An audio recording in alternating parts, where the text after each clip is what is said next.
কথা ছিল থেকে যাব সাথে, 100 বছর হাত থাকবে হাতে। কথা ছিল ঢাল হয়ে যাব ঝড় এলে অন্যজনের বুকে। কথা ছিল দুজনে ঠিক থাকবো সারা পৃথিবী আলাদা করতে এলে। নিজের কথা নিজেই ভুলে গেলে, সুখ খুঁজে পেলে ওই 600 টাকার খাটে।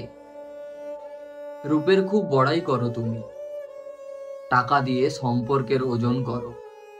খেয়াল করে দেখে নিও একবার, দাঁড়িপাল্লাটাও হাসতে পারেনি শুধু তোমার জন্য। কি ভেবেছিলে টাকা দিয়ে বুকের তিল দেখিয়ে অনায়াসেই কুকুর পোষা যায়? ভেবে দেখো কোনো একদিন ওরাও কিন্তু এঁটো খাবারই খায়। রিপ্লেসমেন্টে বিশ্বাসী তুমি, ঠিক যেমন করে পোশাক বদল করো। যেদিন সব ফুরিয়ে যাবে সেদিন দেখবো তুমি আর কি কি পারো। ভাবছি এবার একটা কুকুর পুষবো, মানুষ পুষে অনেক শিক্ষাই তো পেলাম।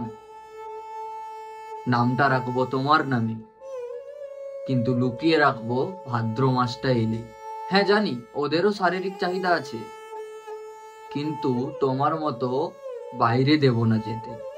এবার 3টে অনুরোধ তোমার কাছে। সময় পেলে আয়না কেন একটা, যত্ন করে সাজিয়ে তুলবে একদিন। হঠাৎ করে ভেঙে দিয়ে তারপর চূর্ণ কাঁচে আমাকে পাবে সেদিন।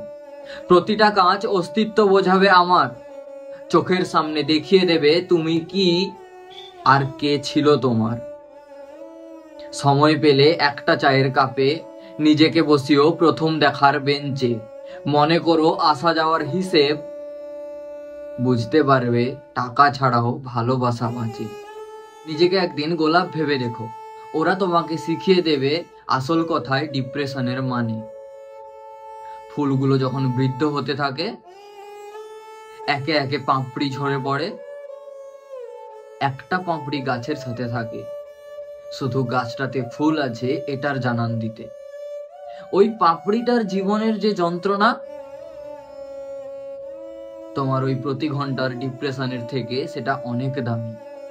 আর যেদিন তুমি এই পাপড়ি হতে পারবে, সেদিন তোমার ওই পোষ্য কুকুরগুলোকে একটা গোলাপ কিনে দেবে আর বলবে, যা দিয়ে আয় তোদের মাকে।